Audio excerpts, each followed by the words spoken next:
എടുക്കാം. അതിന് മുമ്പ് എന്നോട് എല്ലാവരും പറഞ്ഞായിരുന്നു ഒരു ഡോക്ടറെ കണ്ട് ആൻറ്റിബയോട്ടിക് എടുക്കണം, ആ പ്രശ്നം. ഞാൻ പറഞ്ഞു ഞാൻ ഒരു ആൻറ്റിബയോട്ടിക്കും എടുക്കില്ല, ഞാൻ ഇവിടെ വന്ന് ഉടമ്പടി എടുത്ത് എനിക്കല്ലാതെ തന്നെ ഫിറ്റ്നസ് കിട്ടിയാൽ മതിയെന്ന്. അങ്ങനെ ഞാൻ മെഡിക്കൽ പോയി എടുത്തു. റിസൾട്ടിന് വേണ്ടി ഞാൻ നിന്നില്ല. വൈകുന്നേരം കുർബാനയ്ക്ക് പോകാൻ ഞാൻ ഓടിപ്പോന്നു. കുർബാനയ്ക്ക് കയറുന്നതിന് മുമ്പ് ഞാൻ സെൻറ്ററിൽ വിളിച്ചു വെച്ചപ്പോൾ അവരെന്നോട് പറഞ്ഞു ഒരു കുഴപ്പവും എക്സ്റേയിലില്ല, നിനക്ക് ഫിറ്റ്നസ് ആണെന്ന് പറഞ്ഞു. പിറ്റേ ദിവസം തന്നെ ഞാൻ പോയി റിപ്പോർട്ട് മേടിച്ചു. റിപ്പോർട്ട് ഞാൻ ഏജൻറ്റിന് അയച്ചു കൊടുത്തു.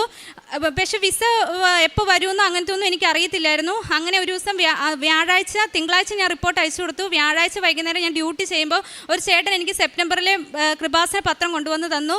ഞാൻ ആ പത്രം പിറ്റേ ദിവസം വെള്ളിയാഴ്ച രാവിലെ ഡെയിലി ബ്രെഡിന് ശേഷം വൈകുന്നേരം കുർബാനയായിട്ട് കുറച്ച് നേരം ഇരുന്ന് ആ പത്രം മുഴുവൻ ഞാനിരുന്ന് വായിച്ചിട്ട് ഞാൻ മാതാവിനോട് പറഞ്ഞു, അമ്മ തിങ്കളാഴ്ച എനിക്ക് എൻ്റെ വിസ കൊണ്ടുവന്ന് തരുമോ എന്ന് ഞാനിങ്ങനെ ചോദിച്ചു. അന്ന് വെള്ളിയാഴ്ച വൈകുന്നേരം ഞാൻ പള്ളിയിൽ പോകുന്ന നേരത്തെ എൻ്റെ ഫോൺ നോക്കിയപ്പോൾ അന്ന് വെള്ളിയാഴ്ച വൈകുന്നേരം തന്നെ എൻ്റെ ഫോണിൽ എൻ്റെ വിസ എനിക്ക് ഏജൻറ്റ് അയച്ചു തന്നു. അത്ര സമയ ചുരുക്കത്തിൽ മാതാവ് എനിക്ക് ചെയ്തു തന്നു. ഞാൻ എല്ലാവരുടെയും പുറകിലായിരുന്നു. പക്ഷേ മാതാവ് എന്നെ അവരുടെ